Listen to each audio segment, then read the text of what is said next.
Сайн байна уу? Цэцгээ Life and Love Coaching podcast-д тавтай морилно. Энэхүү сувгийн маань онцлог. Бид хэнийг ч буруутгахгүй. Харин бидний дотоод зөрчлийг ил болгох асуудал бүхий үнэнтэй, зөөлнөр бас зөрөгтэйгээр нүүр тулах болно.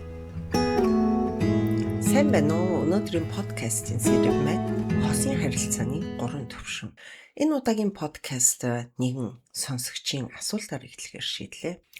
Тэрээр бичгтээ бид хэдий муудалцаад маргалдаад байдаггүйч хоорондоо огт ойр дотн биш болсон. Гэхдээ яг хосын мэдрэмж бол ердөөсөө байхгүй. Хамгийн сүлд бид хизээ дотн харилцаанд орсноо ч би санахгүй байна. Хүү маань төрснөөс хойш тэр ажилдаа явна. Би хүүгээ хараад гэртээ үлдэнэ. Ялчгүй л аав ээжийн үүргээ гүйцэтгээд байх шиг. Бидний хайр тэгэхээр дуусчихсан юм болов уу? Аль эсвэл тэр өөр хин нэгэнтэй сексийн дотны харилцаанд ороод нууц амраглалын харилцаа үүсгээд байгаа юм болов уу гэж бичсэн байлаа. Энэ захиаг уншаад би нэг зүйлийг анзаарлаа. Магадгүй зарим хүмүүс хосын харилцааны өөр төвшин байдгийг мэдэхгүй. Тиймээс юу болоод байгааг ойлгох гэсэндээ ингээд таамаг твшүүлж эхэлдэг юм байна. Тиймээс би өнөөдөр та нартай зориулаад хууралт, нууц амраглал, өөр хүнд сэтгэл татагдахтай холбоотой. Тийм ээ, энэ гурван өөр янзын ойлголт гэдгийг та нар мэдчихэж байгаа тийм ээ. Яг үнтэй холбоотой, яванда яг эдгээрийн үндэс хөрс суурь нь болж болох хосын харилцааны 3 өөр төвшний тухай та нартай тайлбарлаж хэлье хэмээн бодлоо. Ер нь хууралт, нууц амраглалын харилцаа гинт эхэлдэггүй та нар мэдж байгаа. Харин хосын харилцаа өөр төвшөнд шилжчихэд байхад тэр шилжилтийг эхнэр нөхөр хоёр хэн ч анзаарахгүй. Хоорондоо тэр талаар ерөөсөө асуудал болгож ярилцаагүй удаан хугацаагаар явах үед хосын харилцааны зэврэлт үүсэж эхэлдэг. Яг энэ үед гаднаас 3 дахь хүнээс хэнийг нь дотн мэдрэмж авах тийм орон зайг айжмар нээж эхэлдэг байхгүй. Тэгэхээр чи энэ подкастыг сонсохдоо өөрийгөө болон ханаа хэн нэгнийг ерөөсөө буруутгах гэд хэрэггүй шүү. Зүгээр л чиний мэдэх ёстой зүйл юу вэ гэхээр бид яг хосын харилцааны ямар төвшөнд одоогоор байгаа вэ гэдгийг л олж харахад хангалттай. Ингэснээр ирээдүйн хосын харилцаанд гарч болох аюулыг бид урьдчилан таних боломжтой байдаг юм шүү. За нэгдүгээр хэсэг. Энэ бол хайр дурлалын хос хэмээх харилцааны төвшин. Хайр дурлалын хос нь хоорондоо сэтгэл хөдлөл, романтик дурлал, бие махбодын татагдалтаар холбогдсон хосыг хэлдэг. Харилцааны цөмөн би чамд дурлалчихсан, би чамайг маш их хүсэж байна гэсэн тэр нэг халуун дотн мэдрэмж. Судлаачид үүнийг хүүхэд, ажил, амьдралын өдөр тутмын үйл ажиллагаанаас тусдаа зөвхөн хосуудын эдлэх орон зай гэж нэрлэдэг юм аа.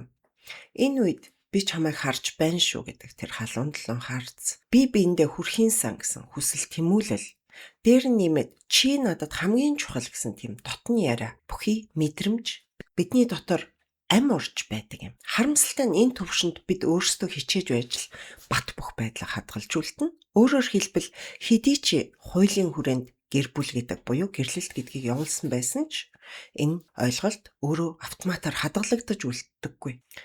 Би нэгэнд гэрэлч гэсэн юм чинь яавал гэжтэй гэсэн шиг тийм ээ. Хоорондоо ярилцахгүй. Би биенийхээ ярилцмаар байна гэсэн юм дандаа л хэрүүл хийж явах юм гэсэн байдлаар дараа болъё хэмээн хойшлуулсаар байвал. Аль эсвэл хосын цагийг зориудаар хоёр биендээ гаргахгүйгээр бүх анхаарал амьдралын асуудал руу шилжээд ирэх тохиолдолд дурлалт хосын харилцааны төвшин айжмаар алга болчихдог. Хамгийн чухал нь хайр дурлалын хосын харилцаа алга боллоо гэд хайр дууссан гэсэн үг ердөөсөө биш шүү. Зүгээр л арчилгаан зогссон.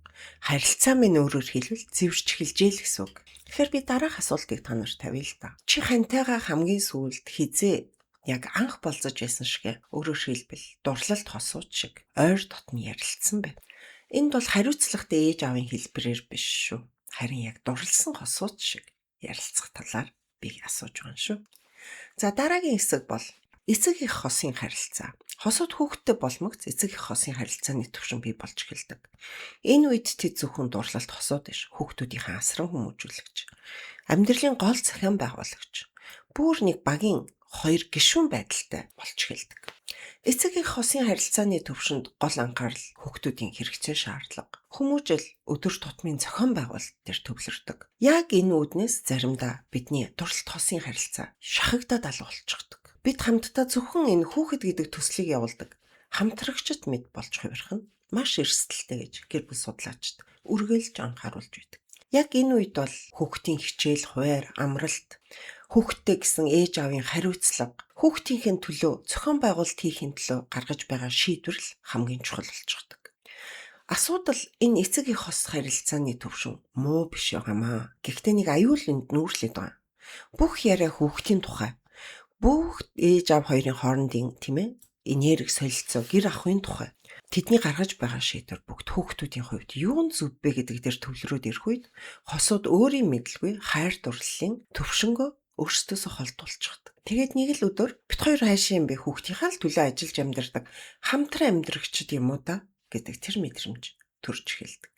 Гэхдээ нэг сайн мэдээ дуулах гэд энэ бол урвалт биш. Энэ бол та хоёрын хосын харилцаа дараагийн төвшин рүү солигдсон байна л гэсэн.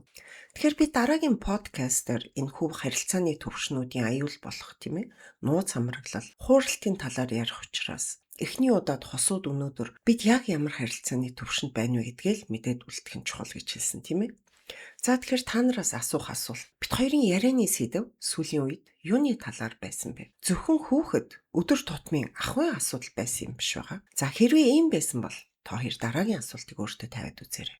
Хэрвээ бид хоёр хүүхэдгүй байсан бол юун тухай ярих байсан бол?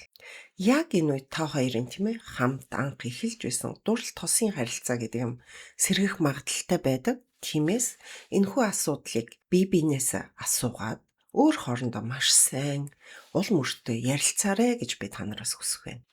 За 3 дугаар хэсэг рүү оръё. Энэ бол функционал хосын харилцааны төвшин. Үйл ажиллагааны хосын харилцаа буюу функционал хосын харилцаа гэдэг нь сэтгэл хөдлөл, романтик тал нь маш сул. Харин хамтын амьдрал, практик, логистик хэсэг нь голчлон түн дээр хамтарч ажилладаг харилцааг хэлдэг. Энэ нь юу байх вэ гэхээр амьдрал, зээл, үр хүүхэд, ажил зохион байгуулах, бизнес гэх мэт зүйлүүдийг хамраад гэлдэг. Ийм хосууд зөрчил багтаа гаднаас нь харахад маш тогтвортой боловч дотоод сэтгэлдээ дотн байдал, хувь хүний хүсэл тэмүүлэл, сэтгэл ханамж дутмаг байдаг. Зарим судлаачид үүнийг үйлдэл буюу үүрэг төвтэй харин сэтгэл сөдлөл сул харилцааны төвшин гэж тодорхойлох нь байдаг. За энэ төвшөнд бол маш олон хүн чив чимээгүй яваад орчихдог. Тийм муу талтай. Функционал хасын харилцааны төвшөнд амьдрал яваад л байдаг. Зээл төлөгдчихл байна. Тэр үтгийл үр хүүхэд бас өсөөд л байдаг. Хэрүүл багтай. Гэхдээ нэг л тийм дотн байдал байхгүй. Хоорондоо ярилцдаг, бие биендээ тэмүүлдэг, хүсэл тэмүүлэл байхгүй. Сэтгэл нэг бодлын хов хоосон байдаг. Гаднаас харахад бол маш сайхан, тогтвортой айл. Хувь хүмүүсийн дотор болохоор би маш ганцаардаж байна. Намайг хинч анзаарч харахгүй байна шүү дээ гэсэн тийм цөхрөл нугтастай байдаг. Хэрвээ энэ төвшөнд хосууд маш удаан байх юм бол нууц амраглал болох эрсдэл их гардаг. Яагад гэвэл тэр өөр дотор хоосон байгаа тэр мэдрэмжийг бид гаднаас хайж эхэлдэг. Тэр гаднаас хайж олж авсан тэр мэдрэмжээ бид жинхэнэ хайр биш байгаадаа гэж андуурч эхэлдэг. Яг энэ үед хүмүүс хин нэгэн гаднах хүнд дурлахтаа биш өөрийнхөө алдагдсан дурлалт хосын харилцаагаа л олж авахтаа хамаг асуудлын гол нь байна штэ гэдгийг олж мэддэггүй. Тэгэхээр би та нараас дараах асуултыг асууя. Би ханыхаа хамт энэ амьдралыг удирдах байна уу? Аль эсвэл амьдрал бит хоёрыг удирдах байна уу? Энэ асуултыг асуусны дараа та хоёр өөрсдөөсөө миний дотор ямар нэгэн хоёр биенээ гэсэн амьд мэдрэмж байна уу? Аль эсвэл би өөр хин нэгнээс гаднаас энийг аль хэзээний хайгаад эхэлчихсэн үү гэдэг асуултыг өөртөө тавьж үзээрэй. Маш олон хүмүүс асуудаг л да. Функционал хос ба эцэг эх хос хоёулаа хамтдаа амьдралаа зохион байгуулдаг нэгэн багийн гишүүд гэдгээр адилхан байна шүү дээ. Тэгэхээр юугаараа ялгаатай юм бэ гэж. Тэгэхээр ялгаа бол байгаа, тийм ээ? Энэ нь болохоор сэтгэл хөдлөлийн ямар чанар нь илүүтэй байна, амьдралын ямар төвшөнд тэр тусмаа хэн төвлөрч байна вэ гэдгээр энэхүү ялгааг олж харах боломжтой байдаг. За адил талуудын хувьд бол би түрүүн хэлсэлчэн хоёулаа амьдралын практик хэсгийг бий болгодог функционал багийн харилцааг агуулдаг. Өөрөөр хэлбэл гэрийн ажил үргийн хуваарлалт, мөнгө олох байдал, цагийн хуваар, зохион байгуулалт, шийдвэр гаргалт гэх мэтэр маш гоё тийм багийн харилцаа шиг болчдөг. За хүүхдтэй эцэг эхийн хосуудын хувьд бол функционал хосын үүрэг олон зүйл дээр давхцдаг. Өөрөөр хэлбэл эцэг эх хос функционал хосын үүргүүд хүүхдтэй бол олон зүйл дээр давхцаад эхэлнэ. Яагаад гэвэл тэд хоёулаа хүүхдээ асрах хэрэгтэй байдаг. Сургууль, эмч, арга хэмжээ, аюулгүй байдал зэрэгтэр нь хамтран ажиллах шаардлагатай болдог. Тэгвэл гол ялгаанууд нь юу юм бэ гэдгийг бүгдээр одоо авч үзье л даа. За эцэг эх хосын харилцааны хувьд гол төв нь бол хүүхдийн хэрэгцээ, аюулгүй байдал, тэдний хүмүүжил. Тэгэхээр бид хоёр хүүхдийн төлөө ямар баг байж чадах вэ гэдэг асуултын эргэн тойронд энэ хосын харилцаа эргэлддэг байна. Тэгэхээр сайн эцэг эх хос байлаа гэд заавал хайрын дотн харилцаатай байна гэсэн үг биш. Гэхдээ сайн эцэг эхийн харилцаа байснараа хүүхдийн хөгжилд шууд нөлөөлдөг тул энэ маш чухал байдаг. За тэгвэл функционал хосын хувьд гол төв нь практик ашиг сонирхол, хамтын бизнес, зээл, орон байр, үл хөдлөх, аль эсвэл бүр гадагшаа гуравдагч хин нэгэнд харуулах би гэр бүлтэй гэдэг энэ статус дээр үндэслэх явдалч байдаг. Тэгэхээр романтик сэтгэл хөдлөлийн ойр байдал, эротик дотн байдал ихэвчлэн сул. Бид хоёр нэг нэгэндээ дурлсан хос уу эсвэл зөвхөн хамтран ажилласдуу гэдэг дээр бүр их эргэлзээ төрөхөр байдаг. За сэтгэл хөдлөл дотн байдлын ялгаагаар бид бас үнийг олж харж болно. Эцэг эх хосын харилцаанд хайр, халамж, хүндлэл бол байж болдог. Харин энэ нь ихэнхдээ эцэг эхийн дүрээр илрээд байдаг. Хэрвээ хосын дотн байдлыг яг энэ харилцааны төвшний үед зориуд арчилж хамгаалж байхгүй бол зэврээд хизээ нэгэн цаг зөвхөн эцэг эх хосын харилцаан дээр өвлдөх боломжтой. За функционал хосын харилцааны хувьд хайр, халуун дулаан байдал, сэтгэл хөдлөл мэдэгдэхүйц багасчихдаг. Хэдийгээр харилцаа нь зөв, найртай тэгж ажилдагч гэсэндээ ямар ч сэтгэлгүй компани шиг тийм нэг мэдрэмж мэдрэгдэг. Үүнийг зарим бүр их сурулж өгдөг гэхээр зөвхөн тодорхой зорилго дээр тулгуурласан зорилттой гэр бүл гэж нэрлэхэнч байдаг. За хүүхэд байгаа юу үгүй юу гэдэг дээр бас нэг ялгааг би танарт хэлээд өгчээ. Тийм ээ.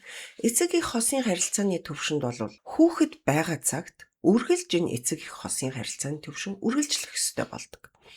Өөрөөр хэлбэл хосууд салж болдог. Ингэж салсан ч гэсэн эцэг эхийн хувьд үүргээ мэдрэн хамтран ажиллах хэрэгцээ хിവэр байдаг.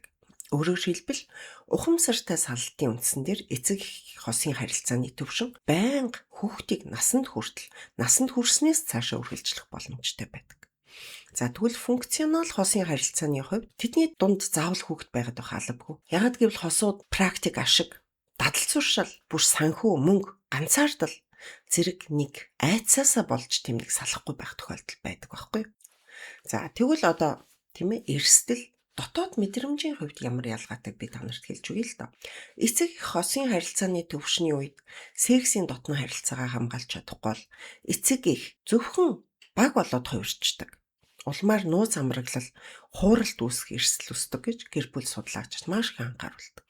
Функционал хосын харилцааны үед хүмүүс дотроо хоосон, ганцаардсан, амьдрал нь зөвхөн үүрэг хариуцлага болж хувирсан байдаг учраас энэ нь зөвхөн зорилтод гэр бүл гэж мэдрэгдэхээр салалт эсвэл гэр бүлийн гадуурх харилцаанд орох магадлал маш өндөр байдаг.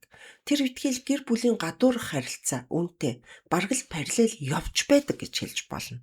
За тэгээ энэ бүхнээс дүгнээд хэлэхэд хосын харилцаа гэдэг бол заавал нэг хэлбэртэй байдаггүй маа. Энэ бол ямарваа нэгэн давхаргууттай байдаг.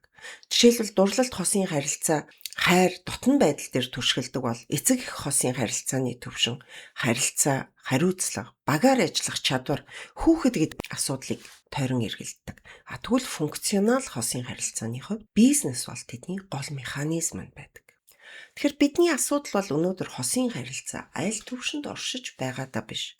Бидний хосын харилцаа аль нэг төвшөнд гацаад үлдчих вэ гэдэгтэй л хамаг асуудал байгаа юм шүү. Зааж хамт хэлэхэд чи өөрийгөө буруутгалгүйгээр бас хэн нэгнийг буруутгалгүйгээр зүгээр л бидний хосын харилцаа яг одоо хаана байна вэ гэдгийг харахыг зориорой. Хэрвээ чи дотроо ганцаардаж эсвэл бидний хосын харилцаа хаашаа явж байгаа юм бэ хэмээн эргэлзэж цөхөрч байвал миний Facebook хуудас зочлон илүү их мэдээллийг аваарай. Тэнд бид дараагийн алхмыг тайван дарамтгүй харах боломжтой шүү.